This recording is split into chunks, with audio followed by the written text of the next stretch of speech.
with the latest on the corporate front, all the market trends, expert opinion, and sound business advice. It is your unique window into the business world, direct from the heart of China. Hello and welcome to Biz Today. I'm Zhao Yang in Beijing. Coming up, we will have half an hour of business news and analysis. On today's show, China says it will roll out a package of incremental fiscal policies to support the economy. So what's the rationale behind the plan? And Tesla has unveiled its latest driverless tech, the Cybercab. How could they change the future of transport? And now let's begin with our top story. China says it will soon introduce new fiscal policies to boost the economy. During a recent press conference, Finance Minister Lan Fo'an says the package aims to help local governments defuse their debt risk and bolster the housing market. Taoyuan has the details. Minister of Finance Lan Fo'an has laid out some key moves to boost China's economic stability with stronger fiscal policies. He mentioned that the government has set up a 4.06 trillion yuan fiscal deficit for 2024, which is 180 billion yuan more than last year's budget. On top of that, Beijing has also planned to issue 1 trillion yuan in super long-term bonds. He said that the Ministry of Finance will soon introduce a series of targeted policy measures aimed at stabilizing growth, expanding domestic demand, and mitigating risks. Now, these measures include plans to increase the debt ceiling on a relatively large scale to replace existing hidden debts of local governments and help diffuse their debt risks. Now, there are also plans to issue special treasury bonds to bolster the capital of major state-owned banks, enhancing their risk management and ability to support the real economy. Minister Lan also shared plans to steady the real estate market using a combination of local government bonds, special funds, and tax policies. Also, there are upcoming efforts to boost social support with new initiatives aimed at providing more aid to students and vulnerable groups to encourage spending. Now, these steps are all part of a broader push to keep the economy on track and ensure high-quality growth amid ongoing challenges. Minister Lan emphasized that there remains considerable room for China's central finance to issue debts and expand deficit. And that was Taoyuan reporting. So what's the rationale behind the stimulus policies? And how will the fiscal policies work together with the monetary policy to stabilize the property market and boost China's economy? For more on this, join us on the line now are Professor Qu Qiang, Fellow of Belt and Road Research Center at Minzu University of China, Chen Jiahe, Chief Investment Officer at Novem Architechnologies, and also Yan Liang, Professor of Economics, Willamette University. So, Professor Qu, I will start with you. So, there are a series of press conferences recently given by the Minister of Finance and also the one focusing on the small and medium-sized enterprises. And the Finance Ministry is really focused on the problem of local government debt and housing market. So what's your take of the recent efforts by the central government? I think the central government has made it very clear we're going to stimulate the economy for the incremental, growth for the next year and also the end of this year. And I think Minister Lan Fo'an has made it very clear from the fiscal policies aspects. I think we have been doing a lot to support the SME as well as for the local government. For example, from the taxation or tax rebate, I think at the Q1 and the Q2 and Q3, Ministry of Finance probably has already rebated more than 1.8 trillion yuan for most of the enterprises. So I think this is actually phenomenal, which means a lot of the small and medium-sized enterprises, they don't even need to pay the tax at all because the tax rebate has already helped them to break even in a taxation-wise. And also, I think the Ministry of Finance also put forward a lot of the special bond to try to support the national key project as well as for the innovation project. And also besides the supporting them or with the mortgages, supporting them with the lendings, and I think right now the central government is trying to help the local government to carry out with more infrastructures and also the enterprises project. Through this kind of support, supporting the local industrial parks, supporting the incubators, and indirectly, they've been supporting the SMEs, supporting the startups. So I think through all this support, I think local government SMEs, local economy has all been supported. And the stabilization means the confidence and expectation will be good. So, yeah, and the finance minister actually said the counter-cyclical measures could include not only the policies that have already entered the decision-making process, but also other policy tools being considered. And he said the central government has significant room for increasing the debt and deficit. So what's his message here? Right. So I think the messages are twofold. One is that some of the policies that have already been implemented could be accelerated or could be loosened. One example is that we know that there has been, local government bond quota, but this year so far, the bond quota has not been met, meaning that a lot of local governments have not issued the bonds, up to the quota would allow. So how to allow or how to promote more local government bond issuance to help their local finance, I think this is one thing that could be done better. So one instance would be, we know that some of the local governments have part-time paying contractors or suppliers.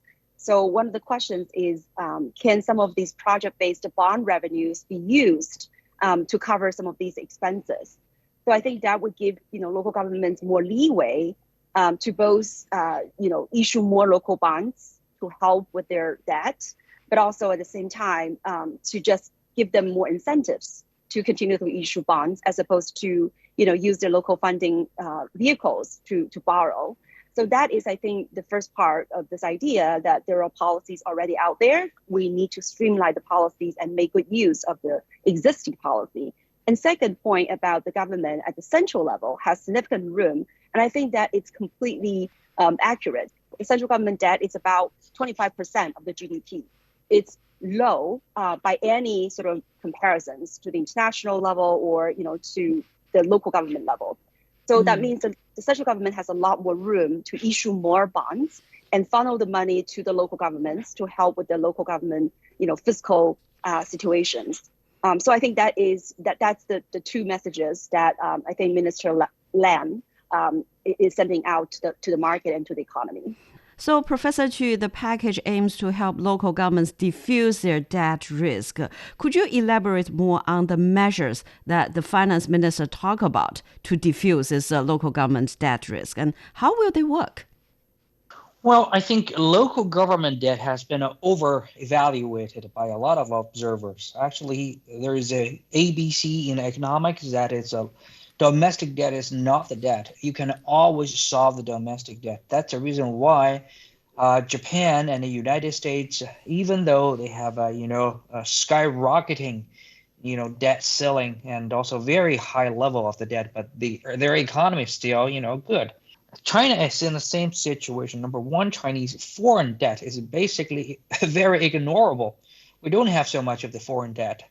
And foreign debt is the one triggered lots of the financial crisis by lots of the small economy and emerging markets. But China is not like that. Secondly, even though the Chinese local debt is large, but the background is the Chinese public debt level is still within the 70%, which is much, much lower compared to 140% of the United States and also 260% in Japan. And thirdly, I think for the central government, especially for the Ministry of Finance, what they can do is, number one, the debt replacement, which means if you are a county, you borrowed like 10 billion yuan worth of debt, like 5 years ago with an interest rate like 6% at that time. And now the central bank will help you, or the Ministry of Finance together will help you to give you another 10 billion plus an interest rate, and you will pay off all the debt. And also replace them with a lower interest rate debt, and you owe to the Ministry of Finance, for example, like 3% or 4%. So your debt burden will immediately be lowered. Your interest rate you need to pay like only half of the previous ones. So this is one. And another thing is that the central government will use the previous mentioned policies, like what we mentioned in the infrastructure, supporting the local economy and supporting the local government's daily operation. through all these to extend their debt and also to lower an interest rate payment and also to subsidy certain kind of the operation.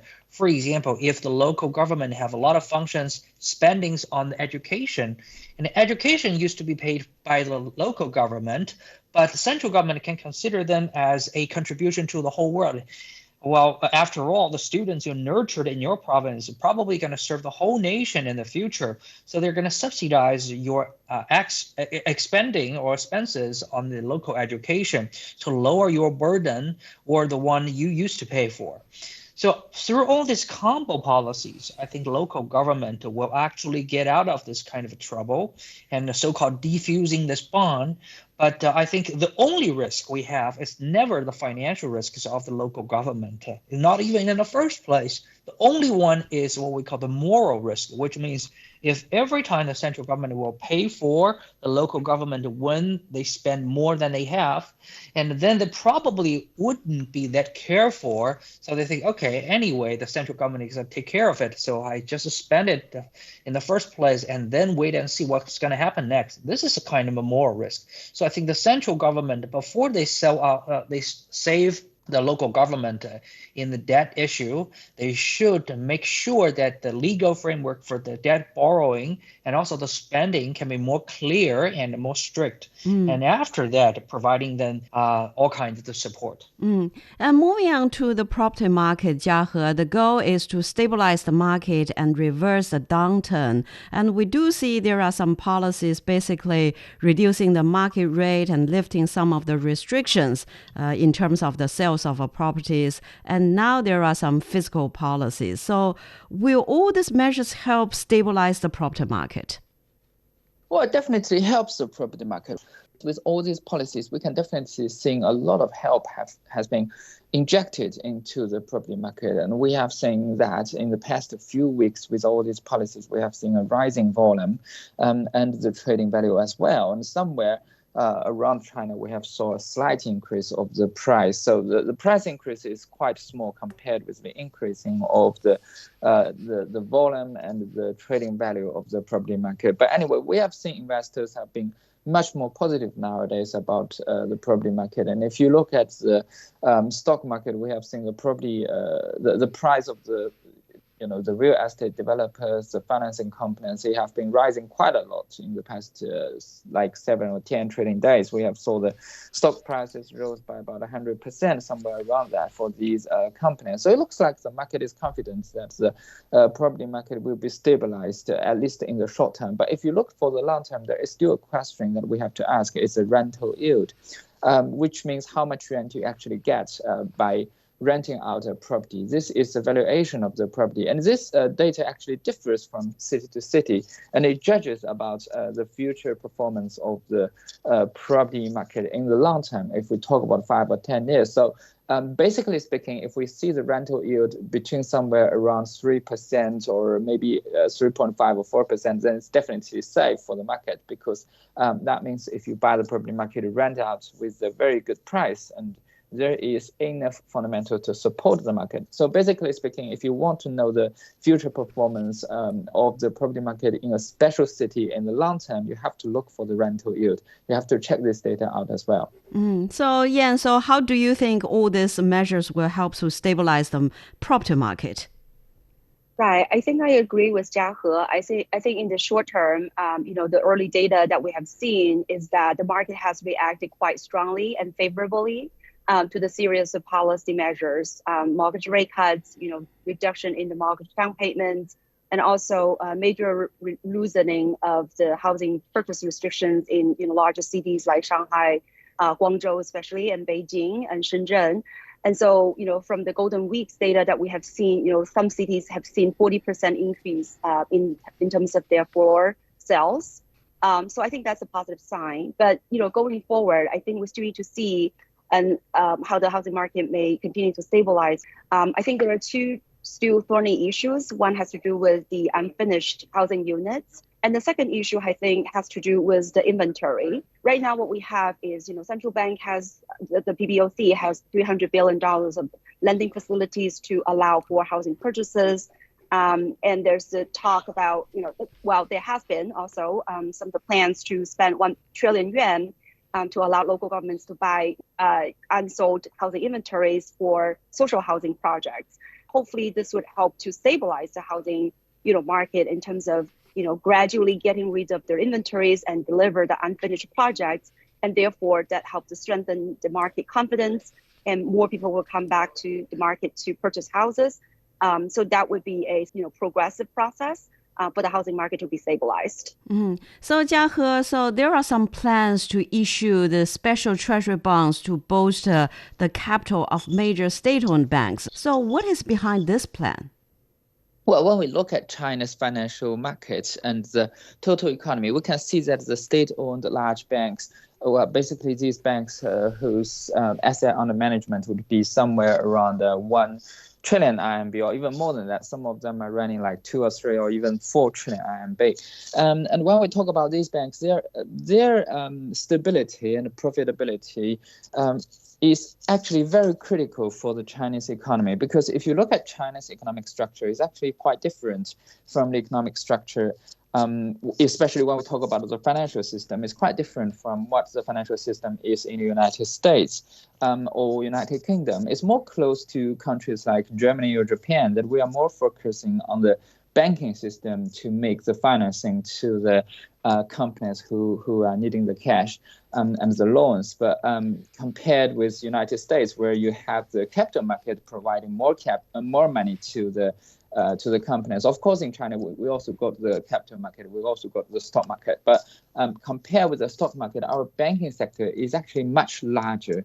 So I think it's about 10 times the size of the equity market. So that means the health of the banks, especially the large banks, are very critical to the Chinese economy. If they have enough liquidity to lend out the companies who are in need of cash, then the whole economy will be running around. I mean, you will not be short of liquidity. Companies who need the loan to develop their businesses, factories, to build factories, to employ people, to invest, will have enough liquidity. So the health of the state-owned large banks is critical to the Chinese economy. And Jiahe, so what about the consumption, the confidence of consumption? What more can we do on that? And is that a long-term issue or short-term issue?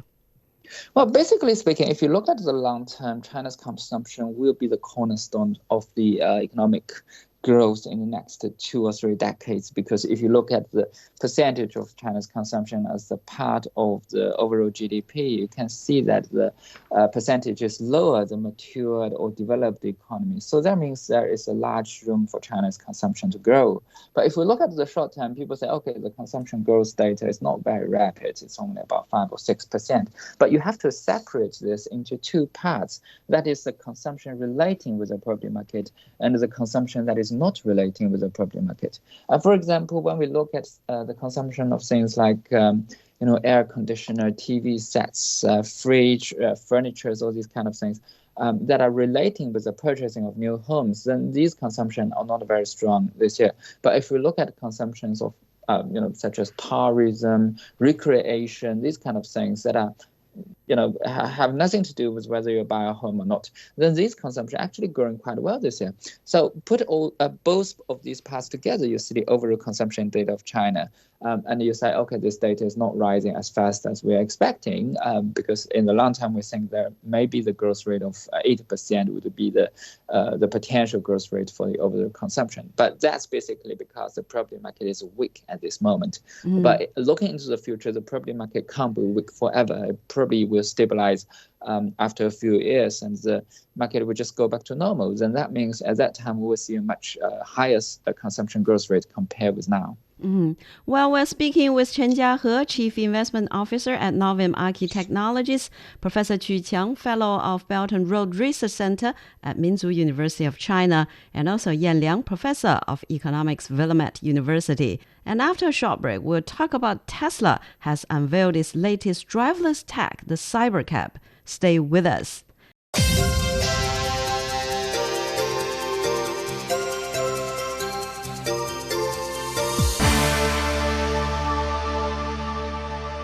You're listening to Biz Today. I'm Zhao Yang in Beijing. EV giant Tesla has unveiled its latest driverless tech, the Cybercab robotaxi and new Optimus humanoid home robots. Tesla founder Elon Musk said the company will start building the fully autonomous Cybercab by the year 2026 with a price tag of $30,000. And Elon Musk also showed a fully autonomous robo-van that could transport cargo or up to 20 people. So after more than 5 years of promise and predictions about the driverless vehicle, Tesla unveiled the Cybercab. So what do you think about the event and the products? Well, I think it does generate a lot of fanfare because the Cybercab does look really cool. But I think at the same time, though, I think Tesla is actually quite late in the game when it comes to autonomous, driving for the taxi services. In China, we know Apollo Go, which is Baidu's robotaxi, has already facilitated over 7 million robotaxi rides in China so far. And in the United States, we have Alphabet-owned Waymo, which has already conducting, 100,000 paid rides a week in San Francisco and Los Angeles. So in terms of a robot taxi, it's really not new anymore in the market. Now, in terms of the Cybercab itself, I think it does, generate a lot of excitement.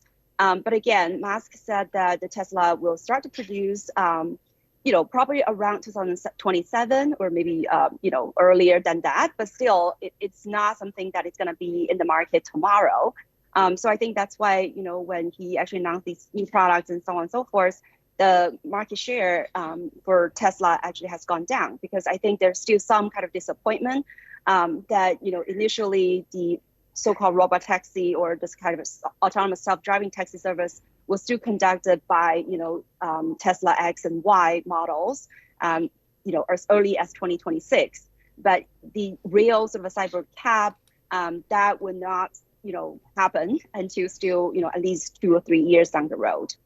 So, Professor Chu, what do you think about that? And the event shows the driverless tech and other innovations are no longer just talk, but is there room for the Cybercab to be used in reality? Of course, the driverless cab will be the future.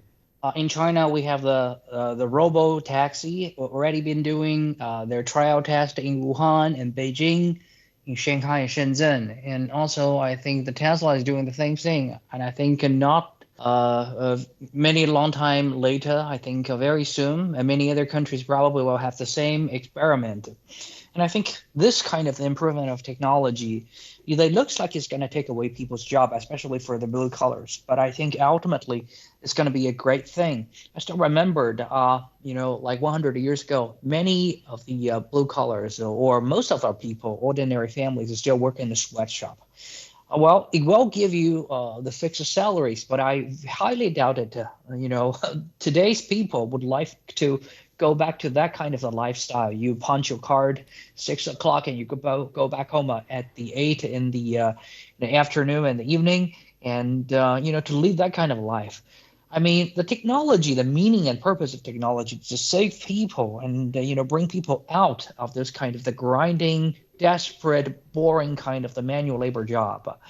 Punch your car to drive your car like for 12 hours a day. And even though they can give you a enough or, well-off salary every month to provide for your family, but I don't think that kind of a lifestyle will be loved by, most of the people. People would like to have, relaxed, creative job, to provide the bread on the table, in a better way. So I think the technology's improvement will help human beings to do that. But of course, when we try to shift gears, when we try to welcome new technologies, we will have some frictions in the job providence. We will have some time to see temporarily the old jobs gone, but the new jobs are yet to come. So people will be very anxious about that kind of change. And after all, people need time to learn new skills, and the market need to nurture new jobs and, to price this new positions. But I think after all this changes has been gone, we were going to see that human beings at least being, elevated from the lower position and enter a new rhyme with more creativity, with higher payment, and with more decency and dignity in their life. So, Jiahe, so how could this driverless technology or other technological innovations change business models and people's lives in the near future? Well, basically, I think what it would change for people's lives would be quite significant, is that it will save the time of many people on one hand.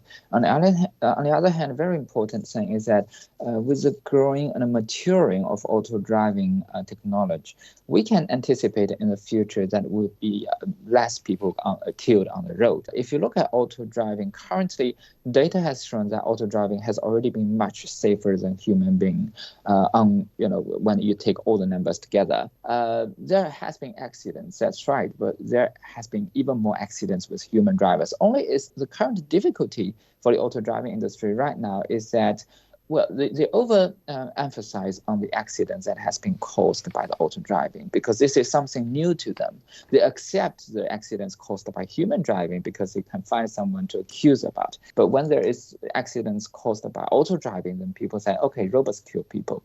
So they don't forgive this. So this requires the auto-driving companies to make even safer auto-driving programs and cars in the future. But I think that can be done. I mean, that can be done in 5 years, 10 years, or 20 years. I mean, technology will keep on improving. So that's not a problem. So this will save people's lives in the future and save people's times as well.